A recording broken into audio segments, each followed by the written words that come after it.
Hi, I'm your host Vasco Duarte. Welcome to the Scrum Master Toolbox podcast, where we share tips and tricks from Scrum Masters around the world. Every day, we bring you inspiring answers to important questions that all Scrum Masters face day after day.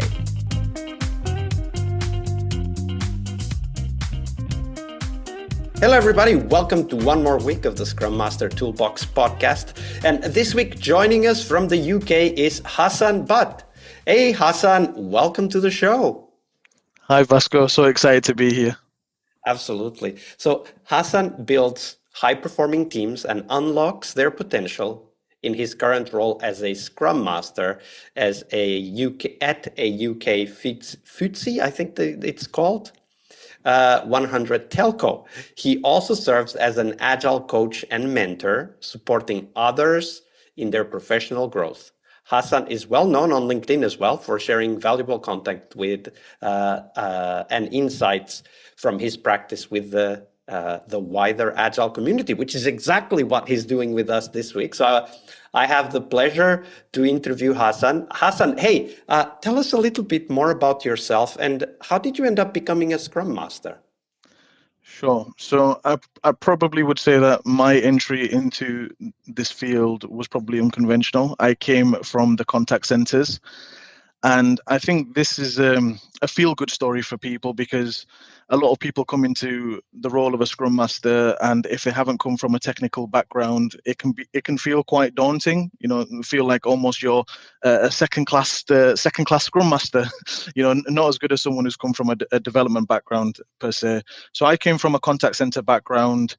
Naturally was super excited to get out of a contact center role and achieve other things. So I did a little bit of football coaching and mentoring, which gave me the buzz of seeing people go from someone who maybe isn't that great at a specific thing. Let's use football as an example, and then become this, awesome footballer that everyone wants to pick to be in their team. And it's just such a good, feel factor to see someone so excited and happy.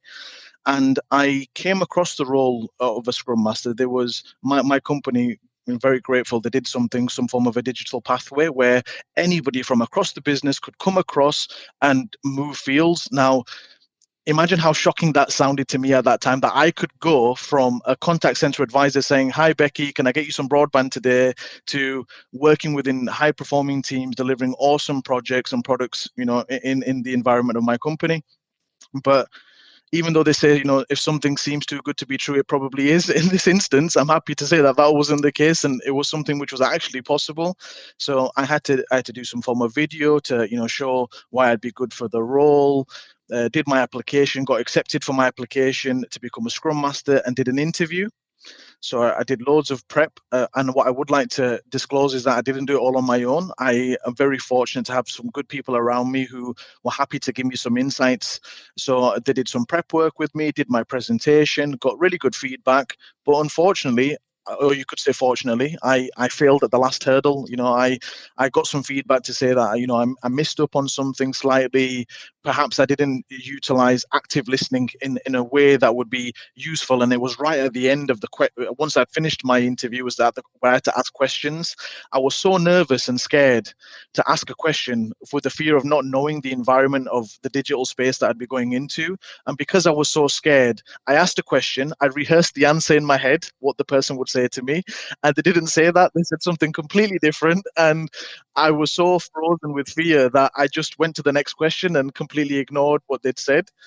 And I think, but the reason I disclose this and I say this is it's an opportunity to learn. A mistake like this, or where I was consumed by fear, is an opportunity for me to reflect and think about how I would deal with that differently next time. And it happens to the best of us. I'm probably regarded as someone who's quite confident. Put Hassan in front of a group of 100 people and ask him to talk about something he loves, he'll do it no problem. Stuck him in this interview for the first time in his life about a new role, a new prospect, and he was struck with fear, straight stage fright, you could almost say, because he didn't understand something. And therefore, I was unable to progress at that point. But did that stop me? No, I'd got the bug. I realized that I wanted to become a Scrum Master. I realized that I wanted to create high-performing teams, work with loads of different people across the world, and deliver awesome products. So what did I do?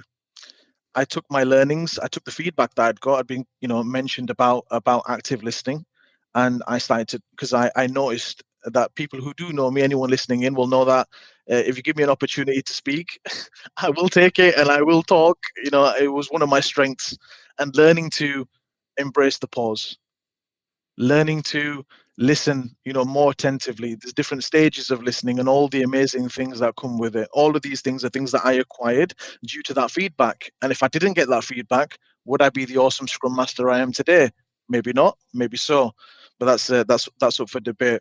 So I took the time out. I networked with a few of the Scrum Masters, Agile coaches, organized some opportunities for me to learn, because I decided in my heart, this is the role for me.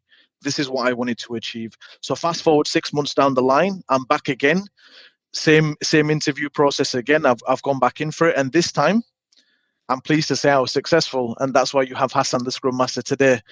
And let's talk about the feelings it made me feel, because I think sometimes we brush over how awesome the role is and how impactful it can be on a person's life as an individual. I went from, as I mentioned, being a contact center advisor to being a Scrum Master. There's so many things that come with it. And let's describe how I felt at that time. I was sat at my computer desk. I was working from home at the time. It was during COVID. So I was sat at home. I was at my desk. And this was when you were still in the contact center, right? Correct. Yeah. So it was in between calls. I'd been pulled in for a meeting. So finished off the call with a customer, been pinged by, one of the interviewers saying, Hassan, do you mind if we have a quick call with you? We've got an update. So naturally I'm shaking with fear. I'm scared here. My mother's next to me on the side. She doesn't know what's happening at this point. I get onto the call. And I say, yeah, hello, yeah, how are you, Hassan? Yeah, I'm okay. I'm okay. I'm not too bad. So Hassan, I've got some news for you. I'm happy to report that you've been accepted into the role of Scrum Master. You passed the interview. We're really proud of you. Well done. And I just remember breaking down in tears and feeling like I have made it. And I go back to that point of appreciation, that this role can give you so many opportunities to do so many awesome things. It can actually be life-changing. And when we put people down and say, you didn't go through the conventional way of doing things, you did it in a different way, know that this means everything to me. This role means everything to me, because it gave me stability. It gave me freedom. It gave me an opportunity to spend time with my wife and kids more, my parents.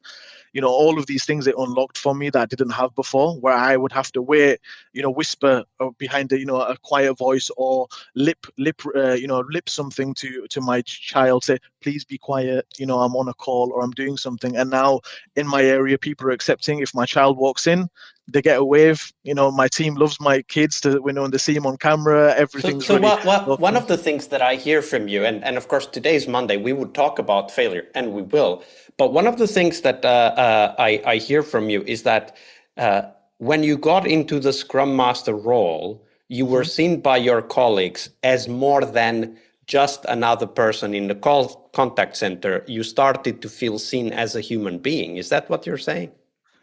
I would go as far as saying, maybe not entirely. I think colleagues, not more so customers, what customers expect. So because we had just moved from working in contact centers, so not having your family around you, to a COVID scenario where you're working from home, everything was very new. Having your family around you, where you can speak to them if they interject or they walk in, because you're in your family home.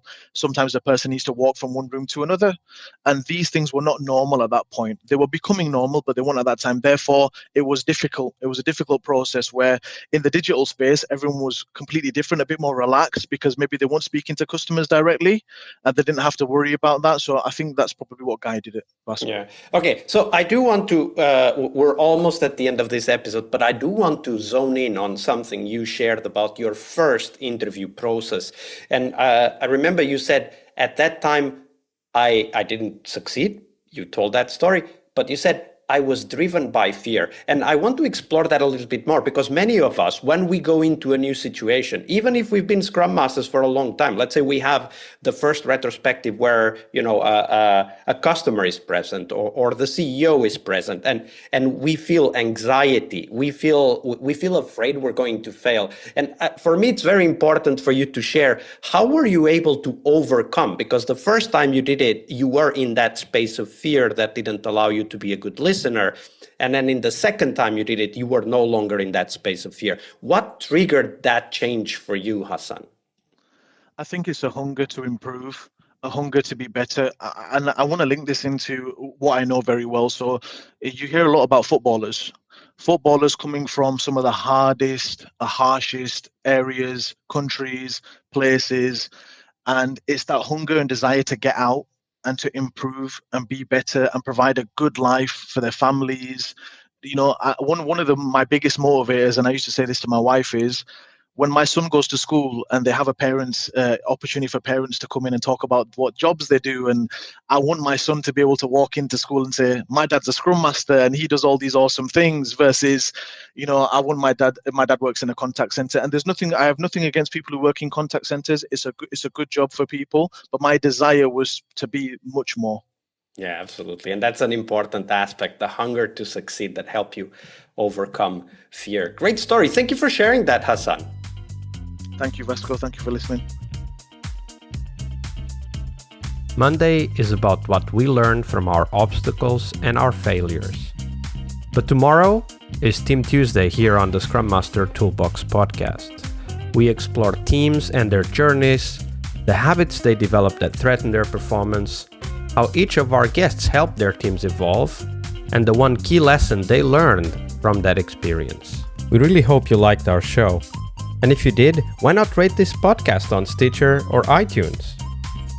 Share this podcast and let other Scrum Masters know about this valuable resource for their work. Remember that sharing is caring.